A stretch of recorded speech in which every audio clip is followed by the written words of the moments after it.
आप सब लोगों का तहे दिल से बहुत बहुत शुक्रिया। इतनी तपती धूप के अंदर इतनी देर से इतनी बड़ी संख्या में आप लोग मेरा इंतजार कर रहे हैं। मैं आपका तहे दिल से बहुत बहुत शुक्रिया अदा करना चाहता हूं। जितने लोग इस वक्त टीवी में देख रहे हैं, उन सब दर्शकों का भी मैं तहे दिल से शुक्रिया अदा करना चाहता हूं। सबको मेरा नमस्कार, सबको मेरा प्रणाम। दोस्तों, सीधा जेल से मैं आप लोगों के बीच में आ रहा हूं। आपके बीच में आके बहुत अच्छा लग रहा है। 50 दिन के बाद अभी मैं, मेरी पत्नी, भगवंत मान साहब, हम लोग कनॉट प्लेस में हनुमान मंदिर में गए थे। हनुमान जी का आशीर्वाद लिया, उनके दर्शन किए। फिर शिव जी के मंदिर गए, शनि जी महाराज के पास गए, उनका सबका आशीर्वाद लिया। बजरंगबली की खूब कृपा है हमारे ऊपर, हमारी पार्टी के ऊपर, देशवासियों के ऊपर। उन्हीं की कृपा से आज अचानक मैं आप लोगों के बीच में हूं। नहीं तो किसी को उम्मीद नहीं थी कि चुनाव के बीच में मैं जेल से बाहर आ जाऊंगा। लेकिन ऊपर बजरंगबली की कृपा है, हनुमान जी की कृपा है हम लोगों के ऊपर, और चमत्कार हुआ और आज मैं आप लोगों के बीच में हूं। दोस्तों, हमारी आम आदमी पार्टी एक छोटी सी पार्टी है, 2 राज्यों के अंदर है, अभी 10 साल पुरानी पार्टी है। हमारी पार्टी को कुचलने में, खत्म करने में प्रधानमंत्री जी ने कोई कसर नहीं छोड़ी। एक साथ हमारी पार्टी के 4 टॉप के नेता जेल भेज दिए एक साथ। अरविंद केजरीवाल, मनीष सिसोदिया, संजय सिंह, सतिंदर जैन। बड़ी बड़ी पार्टियों के अगर 4 टॉप के नेता जेल चले जाएं, पार्टी खत्म हो जाती है। आम आदमी पार्टी के 4 टॉप के नेता इन्होंने जेल भेज दिए। उन्होंने सोचा कि पार्टी खत्म हो जाएगी, लेकिन ये पार्टी नहीं है, ये एक सोच है। जितना ये खत्म करना चाहते हैं उतना ये बढ़ती जाती है, उतना ये बढ़ती जाती है। ये क्रश करना चाहते हैं प्रधानमंत्री जी आम आदमी पार्टी को। जो लोग मोदी जी से मिलने जाते हैं, वो कई लोग हमें भी जानते हैं, वो बाहर आके हमें बताते हैं कि आपके बारे में सबसे पहले मोदी जी से जो भी मिलने जाता है, सबसे पहले वो केजरीवाल की और आम आदमी पार्टी की 10 से 15 मिनट बात करते हैं। उनको कहते हैं कि आने वाले समय के अंदर आम आदमी पार्टी ही देश को भविष्य देने वाली है। वो खुद भी मानते हैं। इसीलिए वो चाहते हैं कि आज ही आम आदमी पार्टी को बढ़ने से रोका जाए, इनको कुचल दिया जाए। ये तानाशाही है। अगर उनको लगता है कि आम आदमी पार्टी आने वाले समय में बीजेपी को चैलेंज देने वाली है, आप अच्छे काम करो, आप देश को भविष्य दो। आज आपकी सरकार है केंद्र के अंदर, आप देश के लिए काम करोगे, आम आदमी पार्टी को कोई पूछेगा ही नहीं। लेकिन आप कुछ काम नहीं करो और आम आदमी पार्टी को कुचल दो, ये जनतंत्र नहीं है, ये इस देश की जनता पसंद नहीं करती। इन्होंने आम आदमी पार्टी को कुचलने में कोई कसर नहीं छोड़ी। छोटे से लोग हैं हम लोग, छोटी सी पार्टी है। 75 साल के अंदर इस कदर किसी पार्टी को और उसके नेताओं को प्रताड़ित नहीं किया गया जिस तरह से प्रधानमंत्री मोदी जी ने आम आदमी पार्टी को प्रताड़ित करने की कोशिश की है। मेरे को इन्होंने जेल भेज दिया। प्रधानमंत्री जी कह रहे हैं मैं भ्रष्टाचार से लड़ रहा हूं। देश के सबसे बड़े चोर, उचक्के और डकैतों को इन्होंने अपनी पार्टी में शामिल कर लिया। जिन लोगों को 10 दिन पहले मोदी जी कहते थे 70,000 करोड़ का इसने घोटाला कर दिया, थोड़े दिन के बाद उसी आदमी को अपनी पार्टी में शामिल करके किसी को डिप्टी सीएम बना देते हैं, किसी को मंत्री बना देते हैं और उनके सारे ईडी और सीबीआई के मामले खत्म कर देते हैं और कहते हैं मैं भ्रष्टाचार से लड़ रहा हूं। मैं मोदी जी को कहना चाहता हूं, भ्रष्टाचार से अगर लड़ाई लड़नी है तो केजरीवाल से सीखो।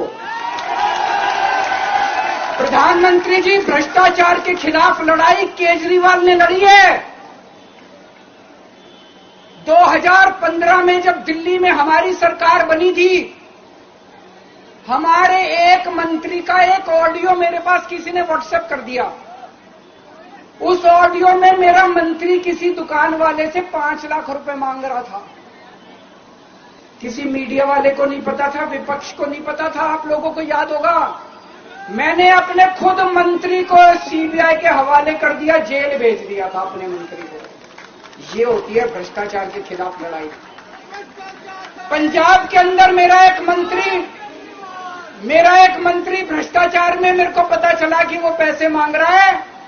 वहां पे मान साहब ने उसको, किसी को भी, विपक्ष को नहीं पता था, मीडिया को नहीं पता था, हमने अपने मंत्री को उठा के जेल में भेज दिया। तुम देश के सारे चोर उचक्के डकैतों को अपनी पार्टी में शामिल कर लो और केजरीवाल को जेल भेज दो और कहो मैं भ्रष्टाचार के खिलाफ लड़ रहा हूं। तो आप भ्रष्टाचार के खिलाफ नहीं लड़ रहे प्रधानमंत्री जी। आप देशवासियों को बेवकूफ मत समझो। देश बच्चे की जुबान के ऊपर हो रहा है कि सारे चोर चक्कों को अपनी पार्टी में शामिल करके और ईडी और सीबीआई के सारे केस उनके रफा दफा कर दें। केजरीवाल को क्यों गिरफ्तार किया? केजरीवाल को गिरफ्तार करके उन्होंने एक मैसेज दिया है सारे देश को कि अगर मैं केजरीवाल को गिरफ्तार कर सकता हूं तो किसी को भी गिरफ्तार कर सकता हूं। कोई केस नहीं होगा, कोई मामला नहीं होगा, तब भी मैं तुमको गिरफ्तार कर सकता हूं। एक बेहद खतरनाक मिशन चालू किया हुआ है प्रधानमंत्री जी ने, बहुत ही खतरनाक। देशवासियों को यह समझने की, अब जब मैं बोलने जा रहा हूं, समझने की जरूरत है। उस मिशन का नाम है वन नेशन वन लीडर। देश के सारे नेताओं को खत्म करना चाहते हैं मोदी जी और इसको 2 स्तर के ऊपर इस मिशन को चला रहे हैं। जितने विपक्ष के नेता हैं उनको जेल भेजेंगे और जितने बीजेपी के नेता हैं उनको सबको निपटा देंगे, उनकी राजनीति खत्म करते जाएंगे, उनको सबको निपटाते जाएंगे। विपक्ष के अंदर आज इन्होंने मनीष सिसोदिया को जेल भेज दिया, संजय सिंह को जेल भेज दिया, सत्येंद्र जैन को जेल भेज दिया, केजरीवाल को जेल भेज दिया, हेमंत सोरेन को जेल भेज दिया, ममता दीदी के कई मंत्रियों को जेल भेज दिया, स्टालिन के कई मंत्रियों को जेल भेज दिया, केरला के सीएम के पीछे पड़े हैं। अगर ये चुनाव जीत गए, मेरे से लिखवा लो एफिडेविट के ऊपर, थोड़े दिन के बाद ममता दीदी जेल में होंगी, तेजस्वी यादव जेल में होगा, स्टालिन साहब जेल के अंदर होंगे, पिनरई विजयन जेल के अंदर होंगे, उद्धव ठाकरे जेल के अंदर होंगे, जितने विपक्ष के नेता ये सारे जेल के अंदर होंगे। अगर ये चुनाव जीत गए, इन्होंने बीजेपी का एक नेता नहीं छोड़ा। आडवाणी जी की राजनीति खत्म कर दी इन्होंने, मुरली मनोहर जोशी की राजनीति खत्म कर दी, सुमित्रा महाजन की, शिवराज सिंह चौहान जिसने मध्य प्रदेश का चुनाव जीत के दिया इन लोगों ने, शिवराज सिंह चौहान ने उसको मुख्यमंत्री ने बनाया, उसकी राजनीति खत्म कर दी। वसुंधरा राजे की राजनीति खत्म कर दी इन्होंने, खट्टर साहब की राजनीति खत्म कर दी, डॉक्टर रमन सिंह की राजनीति खत्म कर दी। अब अगला किसका नंबर है? योगी आदित्यनाथ। अगर ये चुनाव जीत गए, मेरे से लिखवा लो, 2 महीने के अंदर उत्तर प्रदेश का मुख्यमंत्री बदल देंगे। योगी आदित्यनाथ की राजनीति खत्म करेंगे, उनको भी निपटा देंगे। यही तानाशाही है दोस्तों। वन नेशन वन लीडर ये चाहते हैं, एक ही तानाशाह इस देश के अंदर बचेगा, एक ही तानाशाह इस देश के अंदर बचेगा। हमारा देश बहुत महान है, 4000 5000 साल पुराना हमारा देश है। इसके पहले पिछले 4000 साल में कई मौके आए जब इस देश के ऊपर तानाशाहों ने कब्जा करने की कोशिश की, लेकिन हमारे देश के लोगों ने उन तानाशाहों का तख्ता उखाड़ के फेंक दिया। जब जब हमारे देश में ऐसा मौका आया कि तानाशाह ने हमारे देश के ऊपर कब्जा करने की कोशिश की, इस देश की जनता ने उसका तख्ता उखाड़ के फेंक दिया। आज एक तानाशाह इस देश से जनतंत्र खत्म करना चाहता है। आज एक तानाशाह इस देश से लोकशाही खत्म करना चाहता है। मैं पूरे तन मन धन से लड़ रहा हूं, संघर्ष कर रहा हूं उस तानाशाह के खिलाफ। 140 करोड़ लोगों का साथ चाहता हूं मैं। मेरे अकेले के करने से नहीं होगा। 140 आज मैं आप लोगों से भीख मांगने के लिए आया हूं। 140 करोड़ लोगों से 140 करोड़ लोगों से भीख मांगने के लिए आया हूं। मेरे देश को बचा लो, मेरे भारतवर्ष को बचा लो, मेरा भारत बहुत इस तानाशाही से बचा लो मेरे दोस्त, मेरे देश को।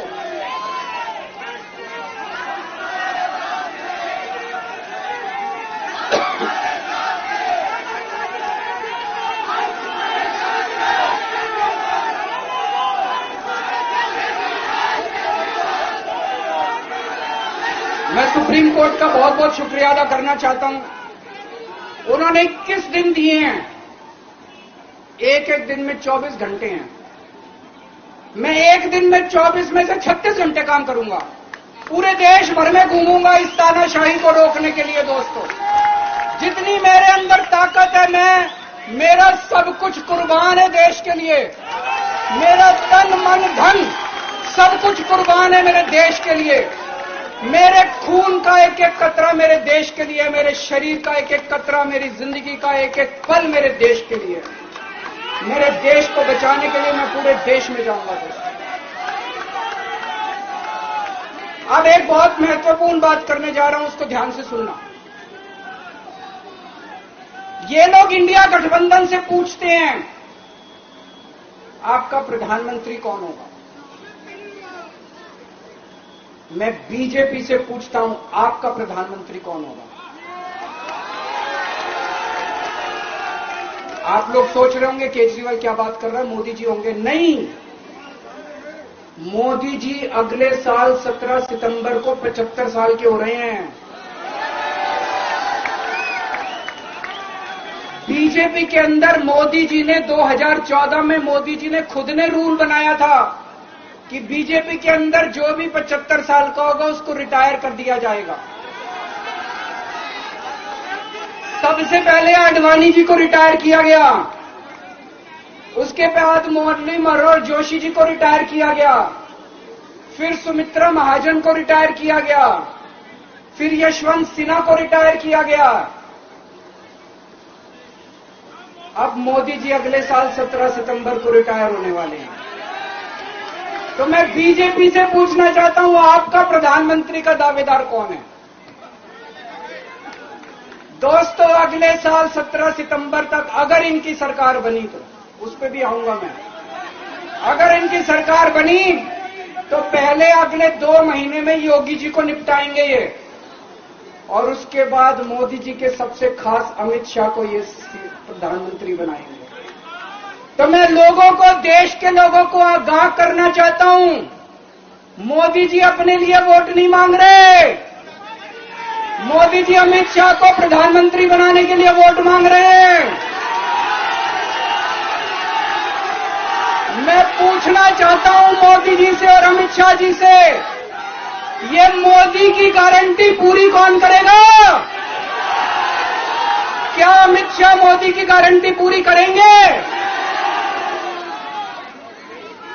जब आप अगर जो वैसे तो मेरे को लगता है मैं भी आऊंगा उसके ऊपर, मुझे नहीं लगता इनकी सरकार बन रही है। लेकिन जो बीजेपी को वोट देने जाएं, वो ये सोच के जाना कि आप मोदी जी के नाम पे वोट नहीं दे रहे, आप अमित शाह के नाम पे वोट दे रहे।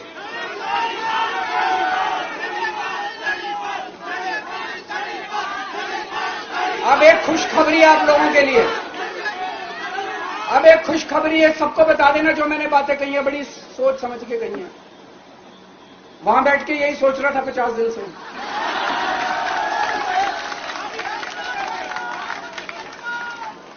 दोस्तों, पूरे देश के मेरे को बाहर निकले हुए 20 घंटे हो गए।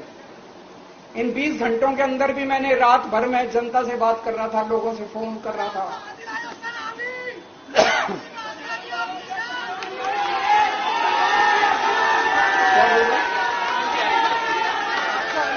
रात को आंधी आई थी।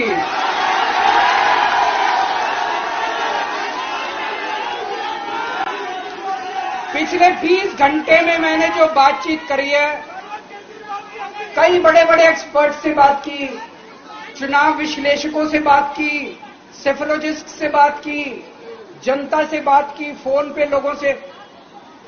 मेरा अपना आकलन है कि 4 जून के बाद इनकी सरकार नहीं बन रही, मोदी सरकार नहीं बन रही।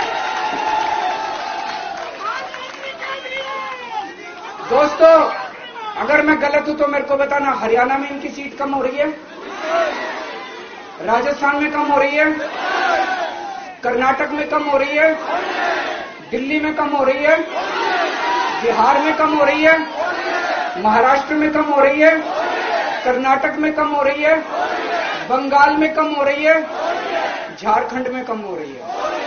बढ़ कहां रही है? यूपी में कम हो रही है, बढ़ कहां रही है? बड़े एक भी जगह इनकी सीटें नहीं बढ़ रही हैं।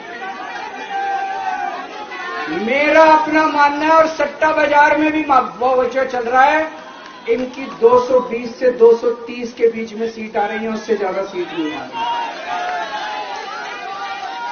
मोदी सरकार नहीं बन रही है, केंद्र में इंडिया गठबंधन की सरकार बन रही है। आम आदमी पार्टी उस सरकार का हिस्सा होगी। दिल्ली को पूर्ण राज्य दिलाएंगे। दिल्ली का एलजी लोगों का एलजी होगा, दिल्ली का एलजी दिल्ली वालों का एलजी होगा। गुजरात से आया हुआ है अभी, दिल्ली के लोगों का एलजी होगा, दिल्ली के लोगों का विकास होगा। एक और पॉइंट है, जब मैं जेल के अंदर था तो कुछ लोगों ने यह मुद्दा उठाया, केजरीवाल सीएम पद से इस्तीफा क्यों नहीं देता।